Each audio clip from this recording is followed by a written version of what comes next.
We refuse to miss a Friday. We will never miss a Friday. Jeff and Andrew with you to break down CFL and MLB action. Jeff, good morning to you. Happy Friday. We've got three more CFL games. And, oh, yeah, I think one major sport is back that people missed very much. Major League Baseball, and people will be happy to get after that as well. How are you? How was your week? Quiet, a lot of back end stuff. We were talking backstage, a lot of work that ECSI is doing. We got less than 2 weeks for till August 1st. So our goal is to relaunch some August 1st, some new stuff, and then get ready for September. The baseball break has given us time to not stop, but now we look into the NFL and college futures market. We start to really dig in there. Been doing a lot of work on the Open in golf, and then of course CFL last night, which we took it on the chin. We'll talk about it. Yes, we've got finally nice to have three more games instead of just 3 games of the week after multiple teams on bye week in week 6. It's a 4-game slate back to normal this week. And what I like the most, and I believe, Jeff, same for you, the Thursday, Friday, Saturday, Sunday, which is always nice to have that in the CFL. I've heard from the TSN and the American broadcast companies, they actually prefer the double headers. But us as fans, I don't mind having one game a day. That's completely fine with me. So when I look at this schedule, there was a lot of stuff that stood out to me. But the first play I landed on was the first half over in yesterday's game. And with how dead that first half was, I can't really regret the play because the game really came to life in the second quarter. It really did. You really had a lot of help as well with a huge interception late in the second quarter that pushed Toronto all the way to like the 15 or 20-yard line for the Alouettes. One thing of notice, quarterbacks coming back off injury. We know how much better QB1s are than QB2s in the league, but how much do we have to be careful of some quarterbacks off injury? Trevor Harris last week, although they dealt with the delay and the postponement from, I believe it was Friday to Saturday, he was his first game in 3 weeks off of his injury. And yesterday with Davis Alexander, first game after a few weeks with his hamstring injury, and it looks like he might have re-injured his hamstring on the game-winning drive. What were your thoughts overall on that one? Unfortunately, I came out a loser as well. Had over 26. Game landed, our first half landed 25. So swing and a miss on that one. Had our chances. We don't get there. We move to the rest of the card. But your thoughts overall on that game? It was another exciting, typical CFL game, though. Yeah, we had team total over 30 and a half. There was some 30s ones. There was some 31 and a halves. Montreal lands on 26. Couple 2-point conversions would have been on 30. Talk to you backstage. We did a show on Tuesday. Open in line 4.5, and then you explained to me that was the Chad Kelly factor there as well. But then everyone sees the 8.5 goes to 9, 9.5 closes at 10. Never once even close of covering the 10, and technically weren't even close in covering the initial 4.5. The problem, the mindset is, I was on Montreal the whole time. How do I get in there? Well, if I did first quarter, first half, full game spreads, I would have lost. The only way you would have won was by doing a money line parlay somewhere, because we weren't going to lay the minus 350 or whatever the money line was. Probably 450 at that point. So again, missed opportunities. Really no points in the first quarter, and to try to get into the 30s with 3 quarters. And I talked to you on Tuesday. The expectations on these teams that I've seen doing shows with you for 4 years, whenever they're in the 30s, Andrew, we're usually having this same conversation. The shoulda, coulda, wouldas, and they didn't get there. And it's same thing goes for the 30s, as you mentioned, with the double-digit point spreads. Yeah. Think back to Grey Cups. I think back to lopsided point spreads last year with the Ottawa Red Blacks, the Edmonton Elks, the Hamilton Tiger Cats, even some of these teams. And it goes to show, look, this is a league where the last time these teams played, Jeff, I think the score was somewhere along the lines of 24-10 or 23-10. And then, of course, we see just an absolute switch up where Toronto was dominating the whole game. Of course, as you mentioned, if you had that money line parlay, you did, get that one leg down with the Montreal Alouettes. But as you mentioned, it is hard to beat any team in this league by 11 points. And it's hard to, consistently put up 30 plus points. So we have seen teams do it, but those team totals, they were hanging at 30 and they fell short there. But again, Montreal won't be happy about what happened. They won't be happy about potentially their quarterback getting injured, as I saw a couple reporters that I follow for both Montreal Canadian News and Alouette News tweeting about that. So that's not a good thing for them, Jeff. But yeah, it's interesting to see. And we got to keep talking about this as well, and we'll get into some of the future now, the next games in a second. But if you're interested in a dog, a lot of the times in this league, you just wait till game day. And unless you can tell early on money's coming in on the dog, you might as well wait. I mean, how key of a number in any football league is 10.5, Jeff? I mean, that's just key in any league. As you mentioned, it didn't matter at all. It could have been 4.5. It could have been 2.5. It didn't matter what that number was. But when you see a 4.5, 5.5, 6.5, and then they're calling the real opener 8.5, 9.5, 10, then 10.5. Well, it's about patience. If you were a dog bettor and you knew that the longer you waited, the better price you were going to get. Very similar to the last time that Calgary played Winnipeg. And these are the teams that are playing tonight, Friday Night Football in Canada. Calgary was only a couple points underdog. It got all the way up to 5.5. Then they won outright against Winnipeg. So it's funny how at the start of the year, the quote unquote sharp money coming in seemed to be accurate, seemed to be right. And now, Jeff, it's becoming opposite here. I mean, if you fade the steam movement and just wait to get the best of the other number, that's where you have success. So we'll lead into today. And we're seeing minimal movement. Like we've seen some 3s and 3.5s. There was actually a 4 and a 4.5 at one point. People can't decide who they like in tonight's game. But any thoughts on what I said there about the movement, and what's your opinion on tonight's game? Well, for years, the movement, it doesn't take a lot to move these numbers. We see numbers Sunday night, Monday, and then when they're released, it's like, holy cow, what a difference, the overnight number to the actual release number. In NFL, in college football, it takes a lot to move numbers. And so when you see a 2-3 point move overnight from the overnight number to the actual opener, the shops have pounded, unless, of course, an injury or something like that, some news. But from the CFL, if you follow the steam, you get burnt more often than not, as you said. And it's kind of comical how many, for 4 straight years, 5 years, we've talked about the steam on the Elks. Well, if you were following the steam on the Elks the last 4 years, you're living in a tent somewhere because you're broke. And so tonight, I think this is, I don't want to say pros versus Joes, squares versus whatever, because I don't think people truly have a temperature. Is this Calgary team real or not? Because if this Calgary team goes into Winnipeg and beats them again, they're the best team in the CFL. Forget about it, hands down. But if Calgary gets stampeded by the Blue Bombers tonight, which a lot of people think is going to happen, then we're back to reality. So I'm kind of caught in between right now. 3.5 minus 115. I'm on DraftKings right now. Under over 50 and a hook. Juice to the under minus 112.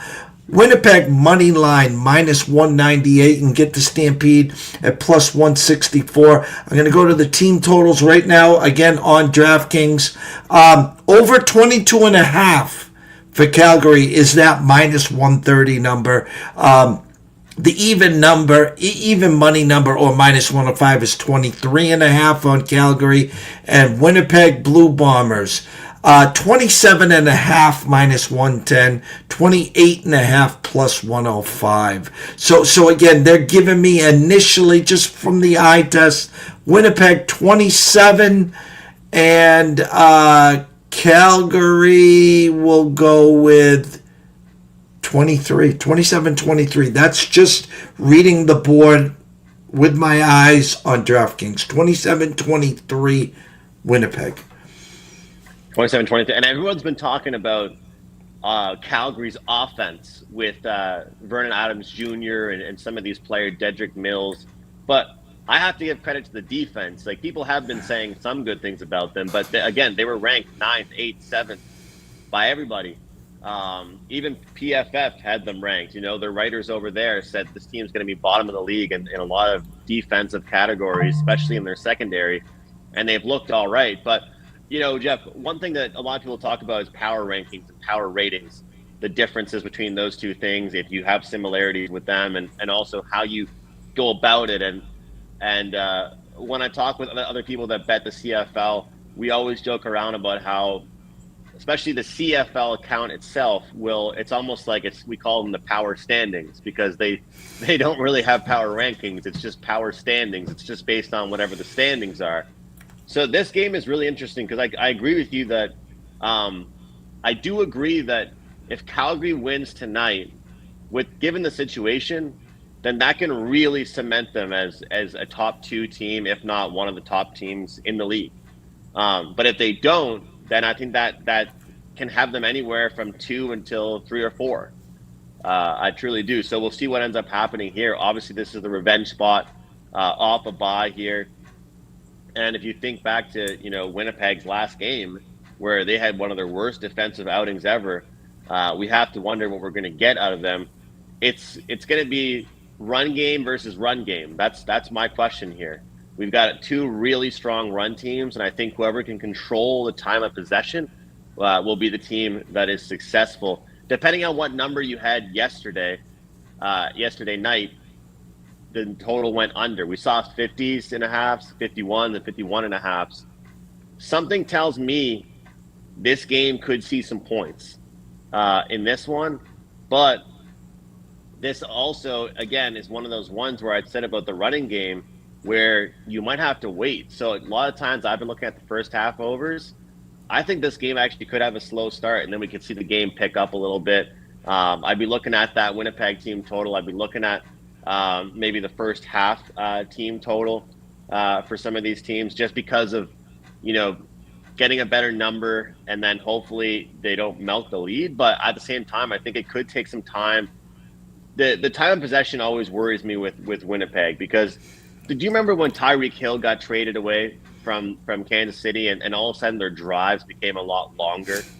Like, it's like instead of like throwing these 65, 70-yard passes, they were marching the field, and it took them 8 minutes to march the field. So it's funny about the CFL, because if Winnipeg marches the field for 7 minutes and scores a touchdown, well, that helps the over. If you march the field for 7 minutes and you settle for 3, it doesn't help the over, it kills it. So it's such a big difference with these teams that have good running games. But I think it definitely would be a good team totals game nonetheless. But I will be looking at some of these rushing props. I'll probably be looking at those player props later on.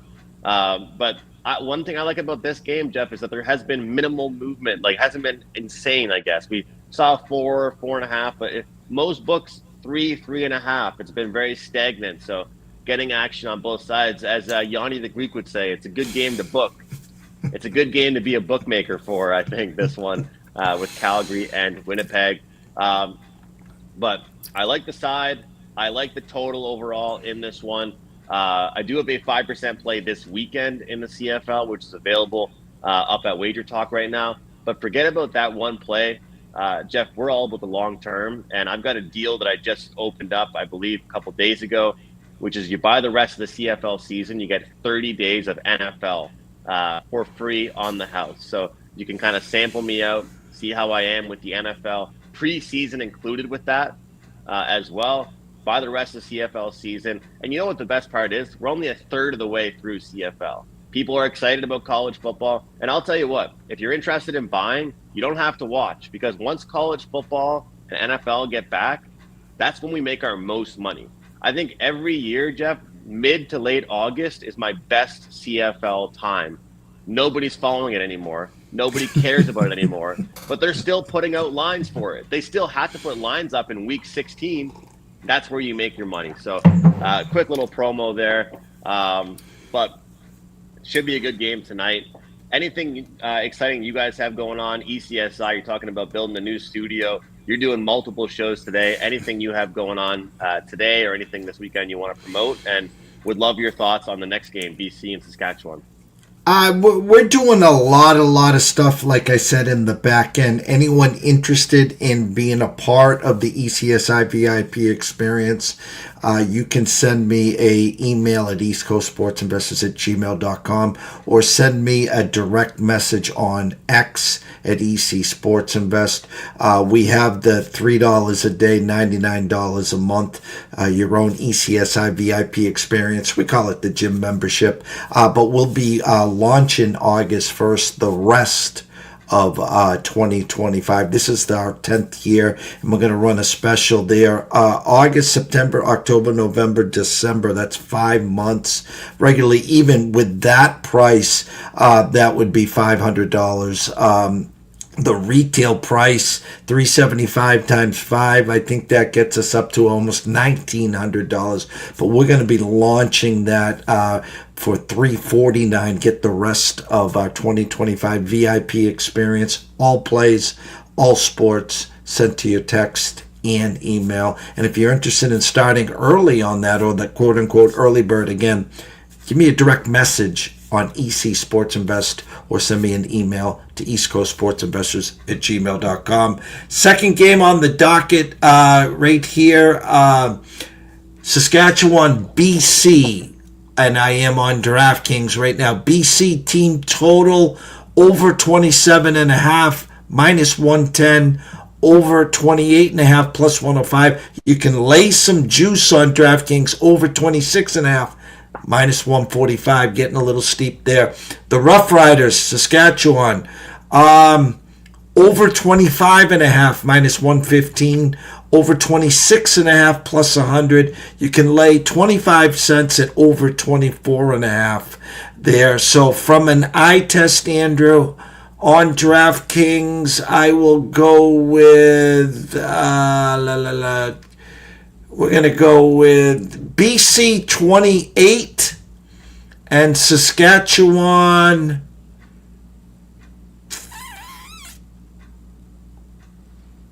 26. I like the exact score predictions there, and all I'm cheering for is at least 27 points for BC. So that's all that matters to me. 20. You mentioned 28. I need 27. That's all that matters to me in that one. There's some injuries to look at in that game, but I think both teams have been a little bit impacted by it. Saskatchewan, of course, coming off that loss. One thing I wanted to mention, but I know we have to get to baseball and then wrap it up, but when you look at a quarterback at a team that's off their first loss, they were 4-0 ATS and 4-0 straight up, Jeff.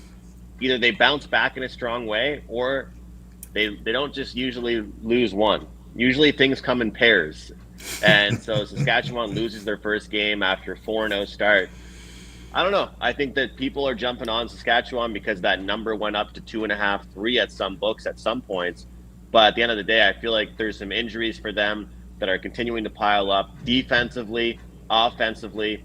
The question is, BC had 3 straight road games. Now they're back at home where they play their best football. So how much will the fatigue factor bother them? We'll kind of find out. But you know what I mean about that? Things coming in pairs as Saskatchewan finally loses a game. Obviously, your score prediction and what you said there with the team totals has that peg to happen. But sometimes when a team is playing so well, they lose one game, it kind of trickles into the next game. That's the streak theory. That's very simply a team wins 7 in a row, just throwing a number out there, and then they lose. You're supposed to go against them the second game to lose 2 in a row, as you said. A team that loses 8 in a row and then finally wins, you're supposed to bet on them to win again. They go in 2. So great eyes, great thoughts, and yes, I do agree with you. So we'll see what happens with Saskatchewan, but we have one great typical home team that's visiting another great and typical home team. So we'll see what happens with that one, Saskatchewan and BC. That was my free play and 3% play of the week. BC team total. Laid a little bit of a number here, minus 122 with the BC Lions over 26.5 points. So we'll see what happens with that one. Rourke has been slinging it, and compared to Masoli, he looks much, much better. So we'll see what happens with that one. Short and simple, I like Ottawa. It's going to be the plug your nose, close your eyes type of bet. If I don't take Ottawa, I'm going to regret it. If I take Ottawa, I'm going to be sweating it the whole entire game, Jeff, in this revenge game against Hamilton. We always say revenge does not mean they're going to win, but with a coach's job potentially on the line, with the home and home factor, revenge factor, with the fact that they look pretty good still. Number was 24.5, then 25.5 last week for the team total. I think I saw 27.5 this week. So Ottawa obviously getting a little more love at home. And shockingly enough, that game did not go over the total, but Hamilton actually seems to go over the total a lot more on the road for whatever the reason is. Any thoughts on this last one? Yeah, on DraftKings right now with the eye test, Hamilton over 27.5 minus 115, over 28.5 plus 105. So to me, again, they land on 28. So we have Hamilton at 28 and Ottawa over 26.5 minus 125, over 27.5 plus 105. So right now, I test DraftKings. I have Hamilton 28, Ottawa 27. It's going to be a good one. I wouldn't talk anybody off and over in that game. So we'll see. We should see points in that one. All right, baseball's back. You know I've been rocking this Jays hat religiously. If we don't have the hair all set up, we got the Jays hat on pretty much. Also got the Wager Talk hoodie on. Thanks to Kelly for sending that out to me. But baseball's back. People are finally showing respect and love to the Blue Jays. Doesn't sound like it's a lucky thing for them to be where they are right now. You and I have talked about the deadline a little bit with them, if they should be aggressive or not, and in which way they should be. Going to put you on the spot here, Jeff. Buy and sell teams for this second half post All-Star break. Any teams that we should be looking to bet against, bet on, whether it's team totals, money lines, run lines, whatever it might be. People like betting on baseball in July, but I think in August sometimes teams start to figure out, hey, I'm not very good and I'm pretty good. We can start making money. A lot of times what people do in August, and this is what I'm hoping to do as well with your help, is continuously bet on or fade the same teams. Not be satisfied with, okay, I went against this team once. I don't have to go against them for another week. If I want to go against them once, I have no problem going against them again and again and again. So who are your buy and sell? Flash news, as we were talking the last two games, Winnipeg has now gone to 4.5 across the board. Wow. So it was a straight move. Now I don't like straight moves. I told you Jeff Benson at Circa was sticking to the 51.5 and everyone was 50.5. Well, everyone now is following his lead to 51.5, but everyone now is at a 4.5. So I don't like when they all move at the same time. I know most of them are copy and paste, but I know Circa isn't. But everyone's at 4.5 now on Winnipeg. Baseball, guys, I can't preach this enough. These guys have had 4 or 5 days off since Sunday. Now, we had the home run derby, we had the All-Star game. I get all that, but most of these guys weren't there. So I don't know if some of these guys were working out, staying focused, or as I said in the last show, hanging out in Pablo Labo St. Cruz under a mango tree. I have no idea. I don't know what they've been doing. So the Red Sox, for instance, winners of 10 in a row, hottest team in baseball right now, travel to Wrigley at 2:20, and the Cubs are favored. So a lot of people say, well, Giolito's been pitching amazing. These guys are so hot. Give me the plus money. Just, guys, you got to temper expectations, at least this weekend. You just don't wake up, grab your bat, put your batting gloves on, put your cleats and your cup back on and walk in, and presto magic, you're laser focused where you were before you left. So you want to slow down, pump the brakes today and through the weekend. Not saying you can't bet baseball. I'm not saying that, guys. Just be careful. That's all. You don't want to go in, push the envelope on Friday and start chasing on Saturday, and then looking for a second mortgage on Sunday. That's all I say there.